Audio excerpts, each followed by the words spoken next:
Okay, welcome to another video. In this video, we're gonna be talking about what is central bank digital currency called, also known as CBDC. So, what exactly it is? In a last discussion, we talked about that these central bank digital currency they are stable coins, kind of decentralized stable coins. Okay, so these central bank digital currency they exist. They utilize the blockchain. Like I earlier said, the Ripple blockchain, a bit centralized blockchain, kind of centralized blockchain. So, because of this central bank currency, they are basically when we talked about stable coins like they equate the value of the fiat currency, or they take the shape, or they represent fiat currency. But this central bank currency is somehow different.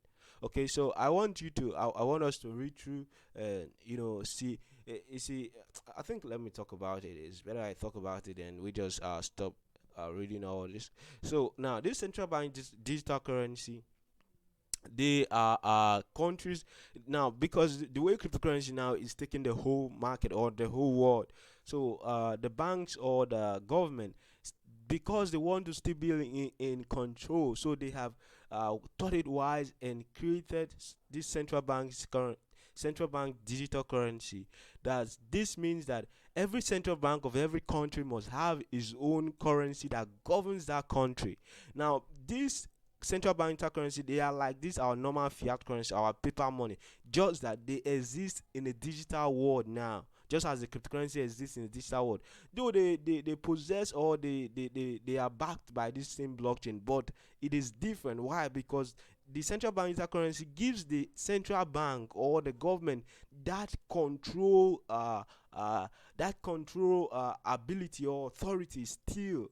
Okay, this is one, because of the government wants to still be in control. So when they find out they could create something like this, then they immediately started creating it. I think China has already created theirs. And one bad issue about this central bank currency is that the government it has no privacy, meaning whatever transaction you're making, the government has seen all your transaction, they are monitoring all your transaction.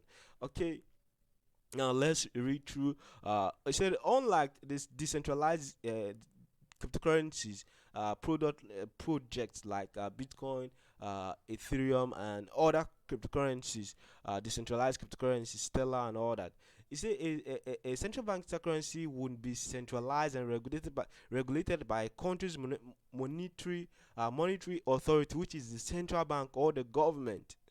Okay, this it will be it has no privacy, like I said. Now while several governments are looking into the viability of creating and issuing this central bank, so almost like 60 something countries have already created this central bank currency, or are about to create. Let's say before the year runs down, they're going to be issuing or ordering its citizen to move away from the fiat currency to the digital currency, which is the central bank currency. Okay, now no country has officially launched such money.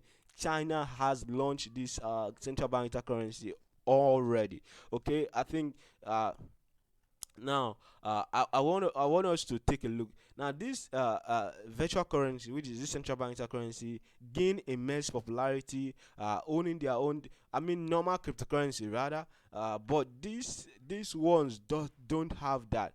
They are regulated by the country's authority, which is basically the central bank or the government. The government is also the central bank, because it is the government that controls the central bank of any country.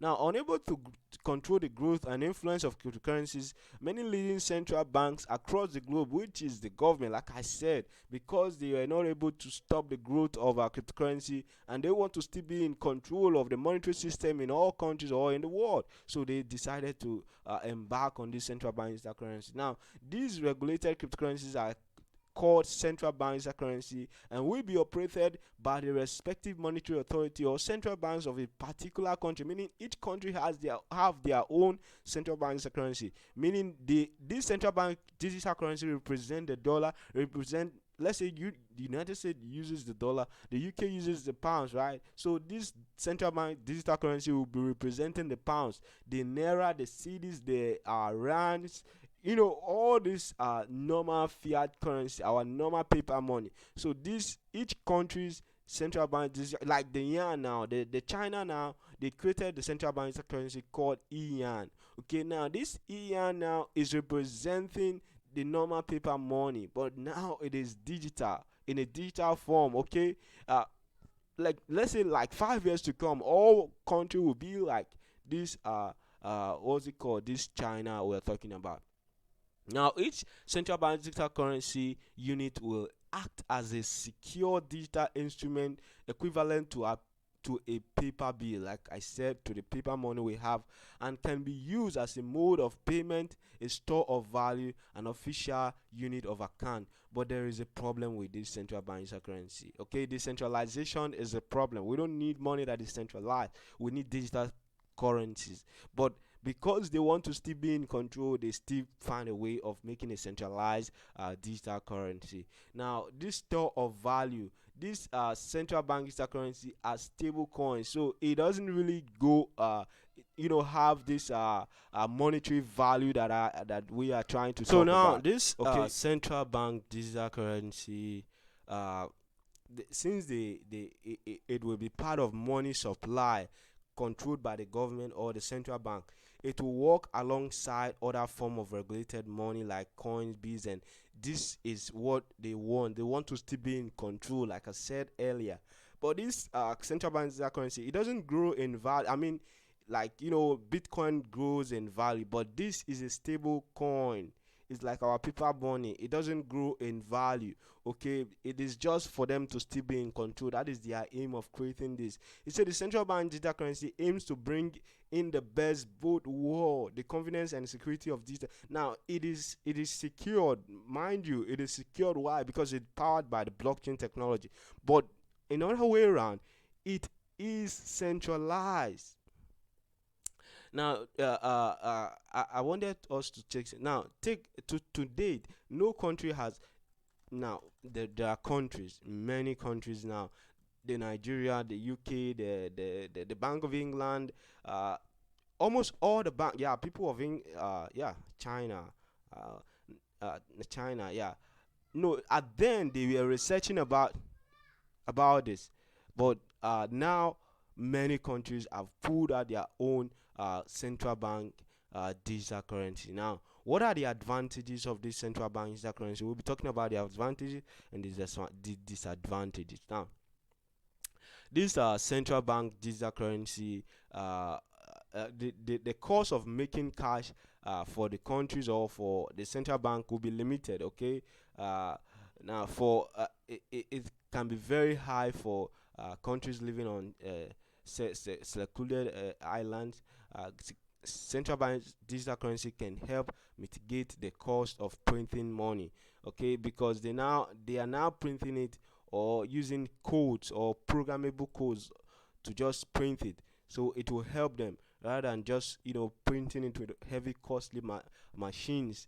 Now it's just some a digital program or a computer program you're using, but still I don't like this idea. Now, the other advantage is that traditional finance or the a fiat currency system often deal with loads of intermediaries, meaning so much third party are involved in to make sure that this money are being printed. So, but in this digital currency, no, each country, that's the country now, will not involve so many intermediary. It will be only the central bank, which is the government of that country, that will be involved in doing or creating that money, or running the code and whatever thing it takes to create that central bank digital currency. Now, the central bank digital currency could be a brilliant method for banking the unbanks, just as cryptocurrency is here to bank the unbanks. Many people don't need or they don't want to fill so many forms or bring picture, bring this, bring that. They just want to do a little thing with their phone. Yet they are banking, they are making transactions, they are paying for their goods through those digital medium. So this is a medium for every government of the world to bank those people that doesn't have banks. And it's coming, it will take the whole world. I'm telling you this because this is the future. I'm telling you, they made this brilliant suggestion because they want to still be in control, and they will do it. I'm telling you, the government of this world, they will do it. Now, the central bank digital currency can make the globe payment system a more resilient. Now, this is making payment system of the world, like, faster, because it's using the blockchain system or the blockchain technology. I'm telling you, it's using, they are trying to use, I don't know if they are all the central bank digital currency are trying to use the Ripple blockchain. But what I know is that most, or one country of the utilizing the central bank digital currency is using Ripple to solve or make this discovery or create this central bank digital currency. And because of its nature, or the centralized nature of Ripple, is highly secure and fast in payment, and it has no border limitation, meaning I can send another person central bank currency that is in whatever. Okay, it's just like that. Now, according to the IMF, probably executed central bank digital currency can be a counter new digital currency for the world. Now, privately issued digital currency can be a regulatory nightmare. A domestic issue central bank digital currency, which is denominated in the domestic unit. Now, this talks about our decentralized currency and the centralized currency. This central bank digital currency. You see, now they are going to be rivals in the future, according to the IMF. And now, and which basically we will be using this one to get the decentralized ones. Okay, now, one of the biggest problem with cryptocurrency is the price volatility, but in central bank digital currency it has no price volatility. Like I said earlier, it's a stable, it's a kind of stable coin. Okay, now our normal digital currency or fiat currency, it does not grow in value. Our $1 in 20 years to come is still $1. So that is how this central bank digital currency is like. Now, I think there are so many advantages about it, and it has, the central bank digital currency can increase the economy, respond to changes in the policy rate. Okay, I don't know if you understand this, but it's quite clear. So, speaking of widespread of usage of technology of blockchain technology, utilizing the central bank can help, the banks or the central bank utilizing the blockchain technology. So, you see, the blockchain now is not adopting us. We are the ones adopting it. Why? Because of its security, its transparency, and its immutability. So, it will help the government or the central bank to uh, uh, deal away with the double spend problem. That is what cryptocurrency is here to do, and the help it's getting is from the blockchain. Now, central banks digital currency can help encourage competition and innovation in the financial sector, talking about decentralized finance. But these people want to make sure everything is not decentralized, it is centralized. They are the one in control. Let's see how it goes, if they will be father of it, or they will still leave some part of the financial system for the decentralized market. Now, as electronic and digital payment system taking over the fiat or the physical cash system, the central bank will look to replace physical cash with electronic cash equivalent electronic payment system. So this is how our physical payment system will be changed. Okay, now the central bank digital currency is here to change that. Now, if you are using your normal dollar or rands or naira or whatever you're using, your yen to buy whatever you're buying, now it's going to change. You're going to be using your phone, electronic money, called the central bank digital currency of your country, to be paying for things. Just give it 5 years, and 5 years, no, what's 10 years? 10 years is too much. 5 years, and you're seeing what I'm saying right now. It's going to happen. Now, example of this, these central bank digital currency, the China yuan, which called the digital yuan, or the yuan, the electronic yuan. The Bank of Thailand, Central Bank of Thailand has created theirs. Nigeria is doing theirs now. Ghana also. Bank of England, like almost, I told you, 60 something countries have, they have gone in to create this central bank digital currency, and before we know it, it's going to flood the whole world, and that is the only that is the only uh, you know uh, that is the only currency that we will be using. instead of using the the paper money we know today,